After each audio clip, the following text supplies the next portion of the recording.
Hi అండి, అందరికీ ఎలా ఉన్నారు? నేను వీడియోస్లో కనిపించి అయితే చాలా డేస్ అయిపోతుంది. ఈరోజైతే నేను పాపకి సింపుల్గా అయితే స్నాక్స్ చేస్తున్నాను. ఇంట్లో అయితే కాన్ఫ్లెక్స్ లేవు, సో షాప్కి వెళ్ళి అయితే ఒక 15 రూపీస్ది అయితే తెచ్చాను. నెక్స్ట్ అయితే ఇక్కడ నేను ముందుగా ఆయిల్ హీట్ చేసుకున్న తర్వాత పల్లీలు అయితే వేసుకుంటున్నాను. తర్వాత జీడిపప్పు కూడా వేసుకుంటున్నాను. మీరు కావాలంటే పుట్నాల పప్పు కూడా వేసుకోవచ్చు. యశ్విత అయితే ఈ 2 పప్పులు బాగా ఇష్టంగా తింటుంది, సో అందుకే ఇవి వేసి ఫ్రై చేశాను. నెక్స్ట్ అయితే కాన్ఫ్లెక్స్ అయితే వేసుకొని మంచిగా అయితే ఫ్రై చేసుకుంటున్నాను. ఇవైతే డబ్బాలో పెట్టుకొని స్టోర్ కూడా చేసుకోవచ్చు, అందుకే నేను తెచ్చినవన్నీ కూడా ఫ్రై చేశాను. చక్కగా గోల్డెన్ బ్రౌన్ కలర్ వచ్చే వరకు ఫ్రై చేసుకున్నాను. ఇవి ఎక్కువ రోజులు నిల్వ కూడా ఉంటాయి. మొత్తం అన్నీ ఫ్రై చేసుకున్న తర్వాత అన్నీ కూడా ఒక బౌల్లో వేసుకున్నాను.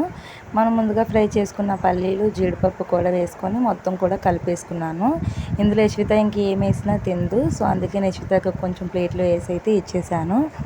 మీ పిల్లలు కారం తిన్నట్టయితే ఉప్పు కారం కూడా వేసుకొని కరివేపాకు కూడా ఫ్రై చేసుకొని వేసుకొని మొత్తం ఒకసారి కలిపేసుకొని స్టోర్ చేసుకుంటే చాలా రోజులే నిల్వ ఉంటుంది. పిల్లలు స్కూల్కి వెళ్ళినప్పుడు మనం స్నాక్స్ బాక్స్లో కూడా ఇవి పెట్టుకోవచ్చు. నెక్స్ట్ నేనైతే కొంచెం తీసుకొని ఇలా ఉప్పు కారం ఆనియన్స్ లెమన్ పిండుకొని అయితే తిన్నాను. పుల్లగా ఉప్పుగా కారంగా అయితే చాలా బాగుంది. మీరు కూడా ఇలా ట్రై చేస్తే కామెంట్ చేసేయండి. బాయ్ బాయ్, మళ్ళీ కలుద్దాం మరొక వీడియోలో. సబ్స్క్రైబ్.